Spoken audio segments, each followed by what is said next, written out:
കോറോ ഹെൽത്തിലെ പിരിച്ചുവിടപ്പെട്ട ജീവനക്കാർക്ക് മറ്റൊരു സ്ഥാപനത്തിൽ ജോലി വാഗ്ദാനം ചെയ്തതിൽ വിമർശനവുമായി ജീവനക്കാർ.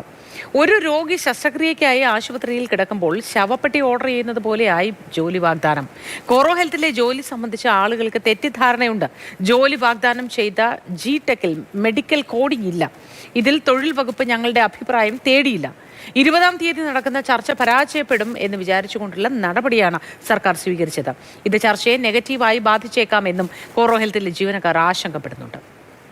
നിങ്ങളെ സംബന്ധിച്ച് പൊതുവിൽ നോക്കുകയാണെങ്കിൽ ഒരു കമ്പനിയിൽ പിരിച്ചുവിട്ടു, അതിനുശേഷം വേറൊരു കമ്പനി നിങ്ങൾക്കൊരു ജോബ് ഓഫർ ചെയ്യുന്നു. ഒരു മാധ്യമ സ്ഥാപനത്തിൽ നിന്ന് ഒരു 100 പേരെ പിരിച്ചുവിട്ട് വേറൊരു ഹോസ്പിറ്റൽ നടത്തുന്ന ഒരാൾ നിങ്ങളെ ആ കമ്പനിയിലേക്ക് എടുക്കാമെന്ന് പറഞ്ഞു കഴിഞ്ഞാൽ അവിടെ ഒരു റിപ്പോർട്ടർ ഉണ്ടാകും, ഒരു എഡിറ്റർ ഉണ്ടാകും, ഈ 100 പേര് പല സ്വസ്ഥയിലായിരിക്കും. ഒരു ഹോസ്പിറ്റലിൽ ഒരു നേഴ്സ്, ഒരു ഡോക്ടർ അല്ലെങ്കിൽ ഒരു ലാബ് അറ്റൻഡർ.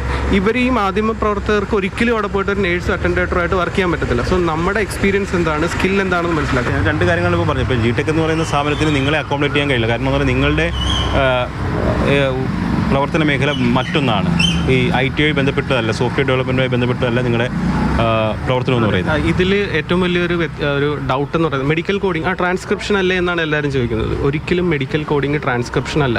നമ്മൾ സ്കിൽഡ് പ്രൊഫഷണൽസ് ആണ്. സോ നമുക്കൊരു സർട്ടിഫിക്കേഷൻ ഉണ്ട്, സർട്ടിഫൈഡ് പ്രൊഫഷണൽ കോഡേഴ്സ്.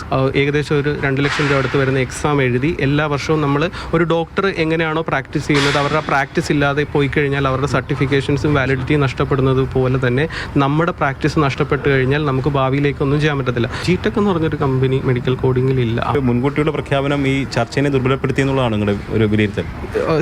ഇപ്പം എൻ്റെ വീട്ടിൽ തന്നെ ചോദിക്കുന്നത്, നിനക്കൊരു ജോലി കിട്ടുമല്ലോ, നിന്റെ ജോലി പോയതല്ലേ പ്രശ്നം. ഒരു റിപ്പോർട്ടറായിട്ടുള്ള ഒരാൾക്ക് പെട്ടെന്ന് വേറൊരു ജോലി കൊടുത്തു കഴിഞ്ഞാൽ അവർക്കത് ചെയ്യാൻ പറ്റുമോ? നിങ്ങൾക്കത് പറ്റുന്നത് മനസ്സിലാവുന്നുണ്ടല്ലോ. അതാണ് ഇതിൻ്റെ അകത്തുള്ള ലോജിക്ക്. ഞാനത് വിളിച്ചു ചോദിക്കുമ്പോഴത്തേക്കും പറയുന്നത് ഇന്ന CEO, അതായത് country general manager Yaduvendra Singh Jaspal വഴി അവർ ഇത്ര എംപ്ലോയീസിൻ്റെ ഡോക്കറ്റ് എടുത്തിട്ട് അവർക്ക് ഏതൊക്കെ സ്ഥലത്ത് അത് അവിടെ തീരുമാനിച്ച് ആ ഒരു വഴിയിൽ അത് ഏതോ ഒരു തീരുമാനമായി. അപ്പോൾ അതിൻ്റെ എന്തായാലും ചർച്ച പരാജയത്തിലെത്തും എന്ന് പ്രഡിക്റ്റഡ് ആയിട്ടുള്ള രീതിയിൽ അസ്യൂംഡ് ആയിട്ടാണ് അതിന് പോയിക്കൊണ്ടിരിക്കുന്നത്. പ്രതീക്ഷ ഉള്ളതുകൊണ്ടല്ലേ അതിൻ്റെ അകത്ത് ഇങ്ങനെ ചെയ്യരുത്, നിങ്ങൾ വെയിറ്റ് ചെയ്യുക. അത് കഴിഞ്ഞിട്ട് നമ്മുടെ പ്രതീക്ഷ അസ്തമിക്കുന്നിടത്താണ് നമ്മൾ കമ്പനി ഉപയോഗിക്കുമല്ലോ ഈ ഒരു വാഗ്ദാനം.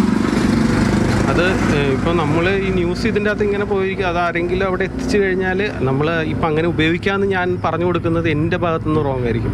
അങ്ങനെ അവർ ഉപയോഗിക്കരുത്. ഇത് പിടിവള്ളി അവസാനമാണ് നമുക്ക് കിട്ടേണ്ടത്, അല്ലേ? നമ്മൾ നീന്തി കയറാനായിട്ടുള്ള ശ്രമങ്ങളെല്ലാം നടത്തുന്ന സമയത്ത് അതിൻ്റെ അകത്തേക്ക് ആ സമയത്ത് അതിനു മുമ്പ് നമുക്കൊരു ഇത് ചെയ്യുന്നതെന്ന് പറഞ്ഞാൽ അത് എന്താണ്, അതിനെ നെഗറ്റീവായിട്ട് അഫക്റ്റ് ചെയ്യും.